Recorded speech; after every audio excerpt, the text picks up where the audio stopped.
ഒരു വരിയിൽ 50 കുട്ടികൾ നിൽക്കുന്നു. മുന്നിൽ നിന്ന് എണ്ണുമ്പോൾ രാഹുൽ 16ാമത് നിൽക്കുന്നു. സോ മുന്നിൽ നിന്ന് എണ്ണുമ്പോൾ രാഹുൽ 16ാമതാണ്. രാഹുൽ എത്രാമതാണ്? രാഹുൽ 16ാമതാണ്. സോ പിന്നിൽ നിന്ന് എണ്ണുമ്പോൾ ഫാത്തിമ 38ാമത് നിൽക്കുന്നു.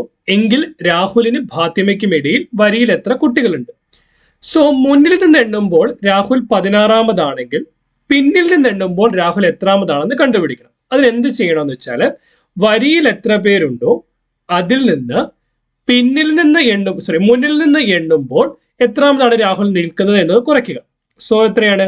രാഹുൽ മുന്നിൽ നിന്ന് 16ാമതാണ് നിൽക്കുന്നത്. വരിയിൽ മൊത്തം 50 പേരുണ്ട്. 50ൽ നിന്ന് 16 കുറച്ചതിന് ശേഷം അതിനോട് കൂടി 1 കൂട്ടുക. അപ്പൊ എന്ത് കിട്ടും? 50ൽ നിന്ന് 16 കുറയ്ക്കുമ്പോൾ 34 കിട്ടും. 34 + 1 35. അതായത് രാഹുൽ വരിയിൽ പിറകിൽ നിന്ന് 35ാമതായിരിക്കും നിൽക്കുന്നത്.